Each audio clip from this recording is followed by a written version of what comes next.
Hello everyone, आप सभी का फिर से स्वागत है। ये घटना चक्र हिस्ट्री का डिस्कशन है। हम लोग आधुनिक भारतीय इतिहास को डिस्कस करें, जिसमें हमारा टॉपिक चल रहा है गांधी और उनके प्रारंभिक आंदोलन। इससे पहले वाले सेशन में प्रश्न संख्या 60 तक ऑलरेडी कंप्लीट कर लिया था। आज का जो सेशन है 61 से स्टार्ट करेंगे। डिस्कशन को स्टार्ट करने से पहले मैं बता दूं कि घटना चक्र का जो पीडीएफ है ये अवेलेबल है, और इसका जो अपडेट है Telegram channel, Telegram quiz group या चैनल के कम्युनिटी बॉक्स में दिया गया है। वहां पे जाइए और आप जो है पीडीएफ प्राप्त करने का जो वे है, किस तरह से प्राप्त करना है, आपको वहां पे अपडेट कर दिया गया है, आप प्राप्त कर सकते हैं। तो चलिए स्टार्ट करते हैं। सबसे पहले अगर बात करें तो 61 में जो प्रश्न पूछा गया है कि किस आंदोलन में महात्मा गांधी ने पहली बार भूख हड़ताल का प्रयोग हथियार के रूप में किया था। पहली बार किस आंदोलन में महात्मा गांधी ने भूख हड़ताल का जो प्रयोग था हथियार के रूप में किया था। काफी महत्वपूर्ण प्रश्न, बहुत बार पूछा गया है। इसका सही जवाब हो जाएगा अहमदाबाद की हड़ताल, यानी सी ऑप्शन। 62 है, महात्मा गांधी ने भारत में अपना पहला जन भाषण कहां दिया था। महात्मा गांधी ने भारत में अपना पहला जन भाषण कहां दिया था। तो सही जवाब हो जाएगा वाराणसी में, यानी डी ऑप्शन बिल्कुल करेक्ट ऑप्शन है। महात्मा गांधी ने भारत में अपना पहला जन भाषण फरवरी 1916 में बनारस हिंदू विश्वविद्यालय के उद्घाटन समारोह के अवसर पर दिया था। ठीक है, आगे बढ़ते हैं। 63, गांधी ने बंधुआ मजदूरों को मुक्त कराने का अभियान कहां से आरंभ किया था। गांधी जी ने बंधुआ मजदूरों को मुक्त कराने का अभियान कहां से आरंभ किया था। देखिए, इसमें जो ऑप्शन है थोड़ा डाउटफुल है, तो इसके बारे में हम लोग सबसे पहले डिस्कस करेंगे। महात्मा गांधी ने भारत में सत्याग्रह आंदोलन की जो शुरुआत है बिहार के चंपारण से की थी। कहां से? बिहार के चंपारण जिला से। चंपारण में किसानों को 1 बीघा जमीन के 3/20 भाग यानी 3 कट्ठा पर नील की खेती करने के लिए अंग्रेजों के द्वारा बाध्य किया जाता था, फोर्स किया जाता था। इसे 3 कठिया पद्धति भी कहते थे। नील की खेती करने से इनकार करने पर अंग्रेज किसानों पर जो थे वो अत्याचार करते थे। इसके अतिरिक्त किसानों पर लगभग 40 प्रकार के कर थोपे गए थे। बिहार के एक किसान राजकुमार शुक्ल ने गांधी जी से मिलकर अंग्रेजों के अत्याचार से किसानों को मुक्ति दिलाने की प्रार्थना की। गांधी जी के कलकत्ता प्रवास के दौरान राजकुमार शुक्ल के साथ गांधी जी अप्रैल 1917 में चंपारण गए और किसानों के अंग्रेजों की बंधुआ मजदूरी से मुक्ति के लिए सत्याग्रह जो है आरंभ किया। जुलाई 1917 में चंपारण एग्रेरियन कमेटी का गठन किया गया। गांधी जी भी इसके सदस्य थे। इस कमेटी के प्रतिवेदन पर 3 कठिया प्रणाली को जो है समाप्त कर दिया गया। 64 है, 1917-18 में अहमदाबाद में गांधी जी के द्वारा चलाए गए सत्याग्रह में किसने हिस्सा लिया था। 1917-18 में अहमदाबाद में गांधी जी के द्वारा चलाए गए सत्याग्रह में किसने हिस्सा लिया था। तो इसका सही जो ऑप्शन हो जाएगा वो होगा डी ऑप्शन, मजदूर। चंपारण की सफलता के बाद गांधी जी का अगला प्रयोग 1918 में अहमदाबाद की एक कॉटन टेक्सटाइल मिल में मिल मालिकों और मजदूरों के बीच मजदूरी बढ़ाने को लेकर चल रहे विवाद में हस्तक्षेप करना था। यह विवाद प्लेग बोनस को लेकर था। प्लेग का प्रकोप खत्म होने के बाद मालिक इसे समाप्त करना चाहते थे, जबकि मजदूर इसे बरकरार रखने की मांग कर रहे थे। उत्पादन लागत, मुनाफा और मजदूरों के जीवन निर्वाह खर्च का गहराई से अध्ययन करने के बाद गांधी जी ने घोषणा की कि मजदूरों को 35% बोनस मिलना चाहिए। मिल मालिकों के द्वारा गांधी जी के अनशन के बाद गठित ट्रिब्यूनल ने इनकी बात मान ली। 35% बोनस वाला। 65 है, निम्नलिखित में से महात्मा गांधी का कौन सा संघर्ष औद्योगिक श्रमिकों से संबंधित था। महात्मा गांधी का कौन सा संघर्ष, लड़ाई औद्योगिक श्रमिकों से संबंधित था। तो ऑप्शन को देख लीजिए एक बार, फिर बताइए। कुछ ही सेकंड पहले हम लोगों ने डिस्कस किया है। इसका सही जवाब हो जाएगा, अगर बात करें तो अहमदाबाद संघर्ष, बी ऑप्शन। आप लोग कमेंट बहुत कम करते हैं, प्लीज कमेंट किया करिए, ठीक है। आप लोग की प्रतिक्रियाएं हमारे लिए काफी महत्वपूर्ण होती है। 66 है, पूछा गया कि निम्नलिखित में से किसके लिए अहमदाबाद सत्याग्रह आरंभ किया गया था? किसके लिए अहमदाबाद सत्याग्रह आरंभ किया गया था? तो सही जवाब हो जाएगा सूती मिल कामगारों के लिए, श्रमिकों के लिए। 67, गांधी जी के ट्रस्टीशिप के सिद्धांत के प्रतिपाद के संबंध में निम्नलिखित युग्मों में से कौन सा एक सही है? गांधी जी के ट्रस्टीशिप के सिद्धांत के प्रतिपाद के संबंध में निम्नलिखित युग्मों में से कौन सा एक सही है? सही जवाब हो जाएगा ऑप्शन ए, दक्षिण अफ्रीका 1903। गांधी जी ने 1903 में जोहान्सबर्ग में अपनी लॉ फर्म स्थापित की थी, जहां वे 1910 तक रहे।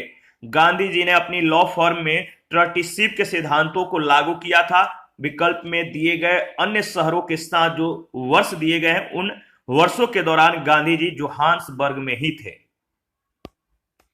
68 है, गांधीवादी अर्थव्यवस्था के विषय में निम्नलिखित कथनों में से कौन सा एक सही नहीं है? गांधीवादी अर्थव्यवस्था के विषय में निम्नलिखित कथनों में से कौन सा एक सही नहीं है?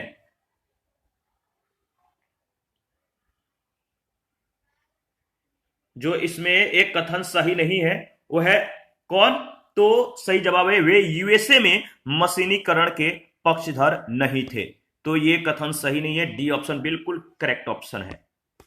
गांधी जी का विचार था, मत था कि प्रत्येक देश की जो अर्थव्यवस्था है वहां की जलवायु, भूमि और वहां के निवासियों के स्वभाव को ध्यान में रखते हुए निश्चित किए जाने चाहिए। इन बातों के आधार पर जहां तक अमेरिका का संबंध है, उन्होंने वहां के मशीनीकरण का विरोध नहीं किया था। ए, बी और सी का जो समर्थन है गांधी जी ने किया था। जो स्टेटमेंट ए, बी, सी में दिया गया है, क्या दिया गया है कि ए में दिया गया है कि वे अहिंसा पर आधारित अर्थव्यवस्था पर बल देते थे। बिल्कुल। केंद्रीकरण, शोषण और असमानता को जन्म देते हैं, और अहिंसा या अहिंसक सामाजिक संरचना केंद्रीकरण विरोधी है। बिल्कुल। और वे भारत में मशीनीकरण के पक्षधर नहीं थे, यह भी सही है। तो ए, बी, सी में जो स्टेटमेंट है, इस स्टेटमेंट का समर्थन गांधी जी करते थे। 69, देखिए, एम के गांधी के अनुसार अस्पृश्यों का सामाजिक आर्थिक सुधार संपन्न किया जा सकता है। एम के गांधी, मोहनदास करमचंद गांधी के अनुसार अस्पृश्यों का सामाजिक आर्थिक सुधार संपन्न किया जा सकता है। किसके द्वारा? तो उनके लिए कुटीर उद्योग स्थापित करके। महात्मा गांधी का मत था कि छोटे से छोटे उद्योग लगाकर लोगों को गरीबी से, अस्पृश्यताओं को जो है उनके जो सामाजिक या जो आर्थिक सुधार है इससे किया जा सकता है। तो उद्योग लगाया जाए, ठीक है। तो गांधी जी का अर्थनीति सभी तरह के शोषण का विरोध करती है, चाहे वह शोषण देश के भीतर एक वर्ग के द्वारा हो या दूसरे वर्ग के द्वारा या बाहर से हो। गांधी जी इसको दूर करने के लिए ऐसी प्रणाली कायम करना चाहते थे जिसमें व्यक्ति अपने मौलिक प्रयत्न के द्वारा स्वतंत्र वातावरण में श्रम और कार्य कर सके। इसके लिए वे स्वदेशी उद्योगों का पुनरुद्धार करना चाहते थे ताकि लोगों को पर्याप्त भोजन मिल सके, वे भूख से पीड़ित न हो। इसके लिए गांधी जी ने कुटीर उद्योग जैसे गुड़ बनाना, घास कूटना, तेल पेरना, कागज बनाना, चमड़े का काम आदि पर जोर दिया। इससे गांधी जी का मानना था कि गरीबों और शोषितों का आर्थिक और सामाजिक सुधार करने में मदद मिलेगी। 70 है, गांधीयन इनोवेशन यानी गांधी जी का नवाचार का तात्पर्य क्या है? गांधीयन इनोवेशन का तात्पर्य क्या है, बताइए।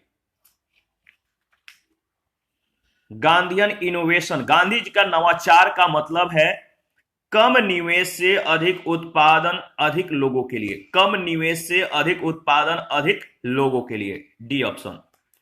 गांधी इनोवेशन का तात्पर्य है कम निवेश से अधिक उत्पादन अधिक लोगों के लिए। यह शब्दावली सर्वप्रथम प्रोफेसर प्रहलाद और R.A. माशेलकर के द्वारा प्रयोग किया गया था।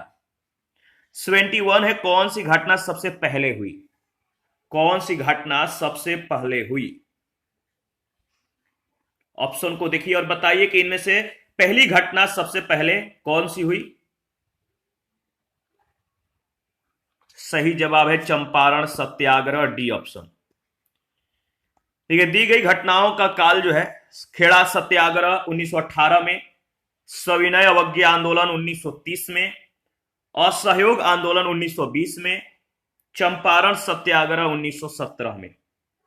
तो दिए गए घटनाओं में बिहार में हुआ चंपारण सत्याग्रह। भारत में गांधी जी का यह प्रथम सत्याग्रह था, इसको याद रखिएगा। 19वीं सदी के आरंभ में गोरे बागान मालिकों ने चंपारण के किसानों से एक अनुबंध के आधार पर यह निश्चित करा लिया था कि उन्हें अपनी जमीन के 3/20वें भूभाग में नील की खेती करना जरूरी है, जिसे तिनकठिया पद्धति के नाम से भी जाना जाता है। राजकुमार शुक्ल के आग्रह पर 1917 में गांधी ने चंपारण सत्याग्रह की जो है शुरुआत की थी। आगे बढ़ते हैं नेक्स्ट प्रश्न संख्या 72। किसने यूरोपियन नील बागान मालिकों के द्वारा किसानों के शोषण की तरफ गांधी जी का ध्यान आकर्षित किया? गांधी जी का अगर बात करें तो किसने यूरोपियन थे, यूरोपीय नील बागान मालिकों के द्वारा किसानों के शोषण की तरफ गांधी जी का ध्यान जो है आकर्षित किया? तो नाम है राजकुमार शुक्ल। इसके बाद 73 है, चंपारण में इंडिगो यानी नील के किसानों की दशा की ओर गांधी जी का ध्यान किसने आकर्षित किया था? किसानों की जो नील के किसान थे, नील के खेती करने वाले जो तिनकठिया पद्धति के अंतर्गत आते थे, ये जो किसान थे, इनकी दुर्दशा को आकर्षित दिखाने के लिए गांधी जी को जो है आकर्षित करने वाले कौन थे चंपारण में? तो काफी महत्वपूर्ण ये प्रश्न बहुत बार पूछा गया है। सही जवाब हो जाएगा राजकुमार शुक्ल, डी ऑप्शन। चंपारण में तिनकठिया प्रथा का तात्पर्य क्या था? 74 नंबर है, चंपारण में तिनकठिया प्रथा का क्या मतलब था? तिनकठिया प्रथा शुरू से ही हम लोगों ने इस पे फोकस किया है, तो आप लोग कमेंट करके बताइएगा तिनकठिया प्रथा क्या है, इसका मतलब क्या होता था? 3/20 3/20 भूभाग पर नील की खेती करना ही तिनकठिया पद्धति कहलाता था। 75, गांधी जी ने भारत में पहली बार सत्याग्रह आंदोलन बिहार में कहां प्रारंभ किया गया? यानी गांधी जी के द्वारा भारत में पहली बार सत्याग्रह आंदोलन बिहार में कहां आरंभ किया गया था? तो याद रखिएगा चंपारण में, यानी डी ऑप्शन। गांधी जी का चंपारण आंदोलन था, गांधी जी का चंपारण आंदोलन था किसके लिए? तो गांधी जी का जो चंपारण में आंदोलन हुआ था नील कर्मियों की समस्याओं के समाधान के लिए, यानी डी ऑप्शन। 77, गांधी जी का चंपारण सत्याग्रह किससे जुड़ा हुआ था? गांधी जी का चंपारण सत्याग्रह किससे जुड़ा था? तो गांधी जी का जो चंपारण सत्याग्रह था तिनकठिया पद्धति से जुड़ा हुआ था। नील की खेती 3/20 भूभाग पर नील की खेती करना अनिवार्य कर दिया गया था तिनकठिया पद्धति के संदर्भ में, तो याद रखिएगा। 78 है, चंपारण जनपद में तिनकठिया प्रथा का क्या मतलब था? देखिए कितना बार यह प्रश्न रिपीटेड हुआ है, कितना बार पूछा गया है। तो एक प्रश्न जो है यहां से रहता है, बिहार से रिलेटेड जो एग्जाम होते हैं यहां से एक प्रश्न, और मतलब कि बहुत ज्यादा जो है कह सकते हैं कि अगर परसेंटेज में कहा जाए तो 90% जो है यहां से एक प्रश्न पूछा जाता है। चंपारण जनपद में जो चंपारण जनपद था, चंपारण जो जिला था, चंपारण जिला में तिनकठिया प्रथा का जो मतलब था बताइए? 3/20 भूभाग पर नील की खेती करना, cultivation of Indigo. Option A इसका सही जवाब है। 79, तिनकठिया कानून किस स्थान पर किसकी खेती से संबंधित है? तिनकठिया कानून जो है किस स्थान पर किसकी खेती से संबंधित है? तो किस स्थान पर? चंपारण में। किसकी खेती से? तो नील की खेती से, सी ऑप्शन। 80 नंबर है, निम्नलिखित कथनों पर विचार कीजिए। निम्नलिखित कथनों पर विचार कीजिए और पहला कथन है कि डॉक्टर राजेंद्र प्रसाद ने महात्मा गांधी को चंपारण आने और कृषकों की समस्या की जांच करने के लिए राजी किया। दूसरा, चंपारण जांच में आचार्य जेबी कृपलानी महात्मा गांधी के सहयोगियों में से एक थे। इन दोनों में से आपको बताना है कौन सा कथन सही है। इन दोनों में से अगर बात करें तो पहला स्टेटमेंट सही है, दूसरा स्टेटमेंट सही है, यानी केवल बी ऑप्शन, केवल दूसरा स्टेटमेंट बिल्कुल करेक्ट है। महात्मा गांधी को चंपारण आने और कृषकों की समस्या की जांच करने के लिए राजकुमार शुक्ल ने राजी किया था। जो चंपारण समस्या था, चंपारण समस्या की जांच में गांधी जी के सहयोगियों में आचार्य जेबी कृपलानी के साथ doctor Rajendra Prasad, Mahadev Desai, CF Andrews, doctor Anugrah Narayan Sinha, Rajkishore Prasad, HS. Polak इत्यादि लोग शामिल थे। 81, चंपारण संघर्ष या सत्याग्रह में निम्नलिखित में से किन्होंने महात्मा गांधी का साथ दिया था? चंपारण संघर्ष में किन्होंने महात्मा गांधी का साथ दिया? तो याद रखिएगा, राजेंद्र प्रसाद और अनुग्रह नारायण सिन्हा, सी ऑप्शन। 82, निम्नलिखित में से कौन महात्मा गांधी के चंपारण सत्याग्रह से संबंधित है? कौन महात्मा गांधी के चंपारण सत्याग्रह से संबंधित है?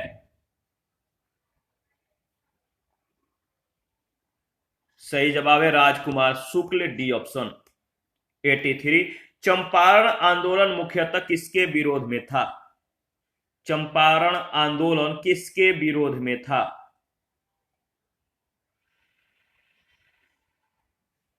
तो इसका सही जवाब हो जाएगा नगदी फसल, बी ऑप्शन। चंपारण आंदोलन मुख्य रूप से 1917 में अगर बात करें तो नगदी फसल के विरोध में आरंभ किया गया था। 20वीं शताब्दी के प्रारंभ में गांधी अगर बात करें तो अंग्रेजी सरकार ने बिहार के चंपारण में तिनकठिया व्यवस्था लागू कर दी गई थी और इसीलिए गांधी जी के द्वारा इस मतलब कि आंदोलन को जो है मतलब कि नेतृत्व किया गया था। इस व्यवस्था के तहत प्रत्येक किसान को अपनी जमीन के 3/20 भूभाग पर जो है नील की खेती करना जरूरी था और इस व्यवस्था के विरुद्ध जो है गांधी जी चंपारण सत्याग्रह आरंभ करते हैं और चंपारण कृषि राहत अधिनियम 1918 बनाकर इस प्रथा पर जो है प्रतिबंध लगा दिया गया था। तो इसको याद रखिएगा, ध्यान में रखिएगा, काफी महत्वपूर्ण है। 84 है, भारत में नियोजित विकास का विरोध किसने किया? भारत में नियोजित विकास का विरोध किसने किया? सही जवाब है महात्मा गांधी। विकल्पों में भारत में नियोजित विकास का विरोध महात्मा गांधी ने किया था। गांधी जी औद्योगिकीकरण और मशीनीकरण के विरोधी थे। उन्होंने कुटीर और ग्रामीण उद्योगों का समर्थन करने के साथ ग्राम को अर्थव्यवस्था की आधारभूत इकाई माना। उन्होंने मशीनों के प्रयोग के स्थान पर श्रमपरक उद्यमों को अधिक महत्व दिया ताकि अधिकाधिक लोगों को रोजगार मिल सके। उनकी ग्राम स्वराज की अवधारणा के तहत ग्राम ऐसी आर्थिक इकाई थे जहां के निवासियों की सभी आवश्यकताएं वहीं के उत्पादों से पूरी हो सके। 85, चंपारण आंदोलन से कौन संबंधित नहीं था? चंपारण आंदोलन से कौन संबंधित नहीं था? तो जयप्रकाश नारायण, डी ऑप्शन। चंपारण आंदोलन 1917 में गांधी जी का साथ राजकुमार शुक्ल, राजेंद्र प्रसाद, अनुग्रह नारायण सिन्हा, जेबी कृपलानी, महादेव देसाई, नरहरि पारेख आदि ने दिया। जयप्रकाश नारायण चंपारण आंदोलन से संबंधित नहीं थे। 86, 1917 के चंपारण सत्याग्रह से कौन संबंधित नहीं है? 1917 के चंपारण सत्याग्रह से कौन संबंधित नहीं है? तो इसका सही जवाब हो जाएगा, बताइए, राम मनोहर लोहिया, डी ऑप्शन। 87 है, निम्नलिखित में से कौन सा एक चंपारण सत्याग्रह का अति महत्वपूर्ण पहलू है?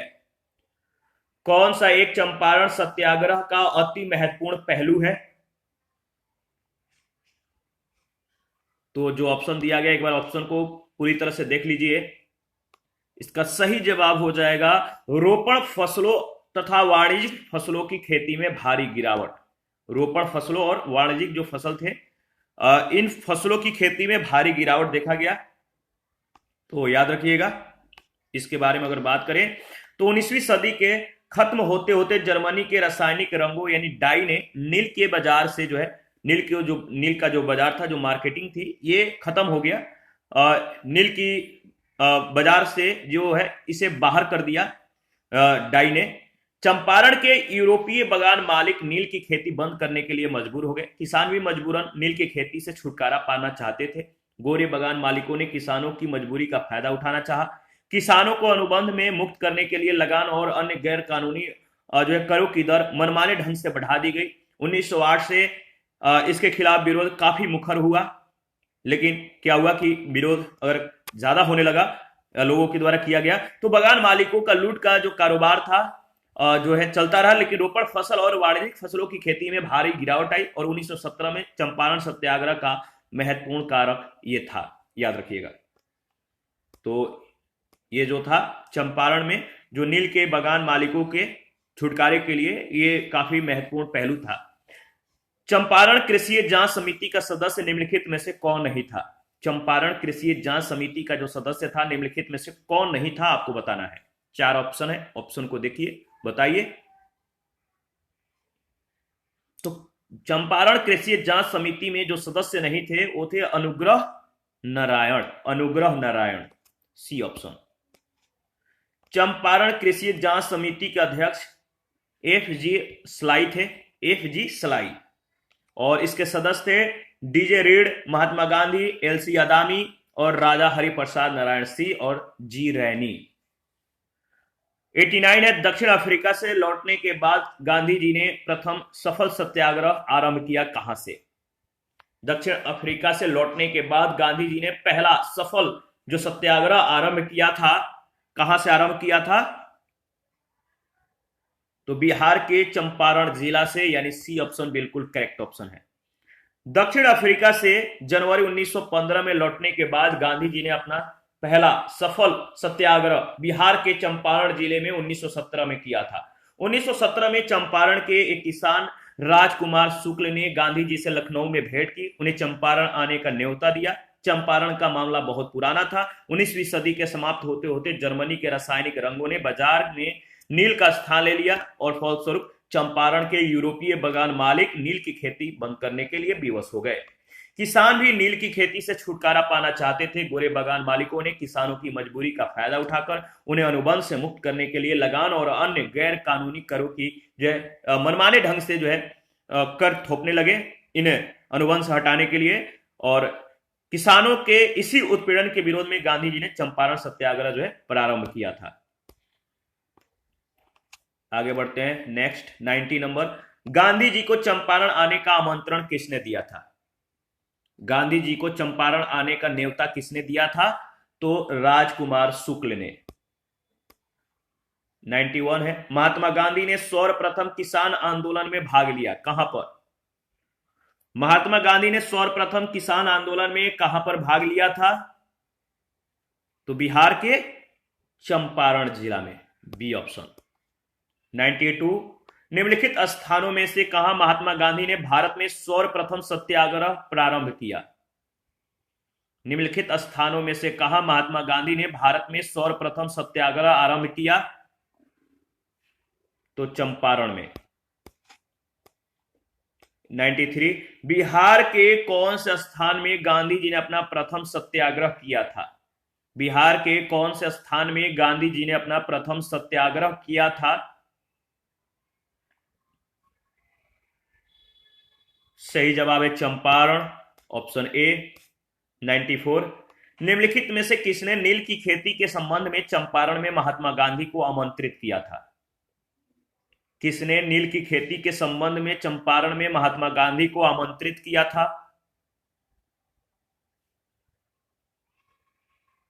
इसका सही जवाब हो जाएगा ऑप्शन सी, राजकुमार शुक्ल, याद रखिएगा। आगे बढ़ते हैं, नेक्स्ट 95, चंपारण में गांधी जी को आमंत्रण किसने दिया? चंपारण में गांधी जी को न्योता किसने दिया था? तो राजकुमार शुक्ल इसका सही ऑप्शन हो जाएगा, बी ऑप्शन। 96, निम्नलिखित में से कौन चंपारण सत्याग्रह के संबंध में सही कथन नहीं है? निम्नलिखित कथनों में से कौन चंपारण सत्याग्रह के संबंध में सही नहीं है? यह प्रथम आंदोलन था जिसे एम के गांधी ने संपूर्ण भारत के स्तर पर आरंभ किया था। D option. चंपारण सत्याग्रह मात्र चंपारण तक ही सीमित था, न कि पूरे भारत में। वह प्रथम आंदोलन जिसे महात्मा गांधी ने राष्ट्रीय स्तर पर आरंभ किया था रॉलेट सत्याग्रह था 1919 का। चंपारण सत्याग्रह के संबंध में तीनों कथन जो है सही है। 97 चंपारण नील आंदोलन के राष्ट्रीय नेता कौन थे? चंपारण नील आंदोलन के राष्ट्रीय नेता कौन थे? सही जवाब है महात्मा गांधी, ऑप्शन ए। चंपारण नील आंदोलन के राष्ट्रीय नेता महात्मा गांधी थे। 1917 में चंपारण में नील की खेती करने वाले किसानों के प्रति यूरोपियन बागान मालिकों के अत्याचारों के विरोध में गांधी जी के द्वारा प्रथम सत्याग्रह किया गया। इस आंदोलन में गांधी जी के सहयोगी राजेंद्र प्रसाद, बृज किशोर, महादेव देसाई, नरहरि पारेख और जेबी कृपलानी आदि थे। 98 महात्मा गांधी के चंपारण सत्याग्रह का किसने विरोध किया था? महात्मा गांधी के चंपारण सत्याग्रह का किसने विरोध किया था? तो सही जवाब है एनजी रंगा, बी ऑप्शन। एनजी रंगा ने महात्मा गांधी के चंपारण सत्याग्रह का विरोध किया था, जबकि रविंद्रनाथ टैगोर ने चंपारण सत्याग्रह के दौरान ही इन्हें महात्मा की उपाधि दी थी। 99 खेड़ा किसानों के पक्ष में महात्मा गांधी के सत्याग्रह संगठित करने का क्या कारण था? खेड़ा के किसानों के पक्ष में महात्मा गांधी के सत्याग्रह संगठित करने का क्या कारण था, क्या रीजन था? पहला जो रीजन दिया गया कि अकाल पड़ने के बावजूद प्रशासन ने भू राजस्व की उगाही स्थगित नहीं की थी, पहला कारण। तो पहला कारण बिल्कुल सही है। दूसरा है प्रशासन का यह प्रस्ताव था कि गुजरात में अस्थायी बंदोबस्त लागू कर दिया जाए। ये जो रीजन है ये नहीं सही है, यानी केवल पहला ऑप्शन ए बिल्कुल करेक्ट ऑप्शन है। 1918 में गुजरात के खेड़ा में किसानों की फसल नष्ट हो जाने के बाद भी सरकार ने लगान में छूट नहीं दी, भू राजस्व उगाही स्थगित नहीं की गई। इसी मुद्दे पर महात्मा गांधी ने खेड़ा के किसानों के पक्ष में सत्याग्रह संगठित किया था। खेड़ा आंदोलन प्लेग फैलने और अकाल पड़ने के कारण किसानों के लगान अदा करने में असमर्थ होने के और राज्य के प्रति उनमें असंतोष होने के परिणाम स्वरूप हुआ था। इस प्रकार कथन ए सही है, जबकि कथन 2 सही नहीं है। इसी के साथ आज का जो सेशन है समाप्त करते हैं। नेक्स्ट सेशन में किसान आंदोलन और किसान सभा के बारे में डिस्कस करेंगे। आप अपना प्रतिक्रिया देते रहें, आपके प्रतिक्रियाओं का हमें बेसब्री से इंतजार रहता है। और जिन लोगों ने Telegram channel, Telegram quiz group, Facebook page, Instagram को ज्वाइन नहीं किया है, प्लीज ज्वाइन कीजिए और चैनल को सब्सक्राइब ज्वाइन कीजिए, हमें सपोर्ट कीजिए। आप लोगों का सपोर्ट हमारे लिए काफी महत्वपूर्ण होता है। थैंक यू, मिलते हैं नेक्स्ट सेशन में।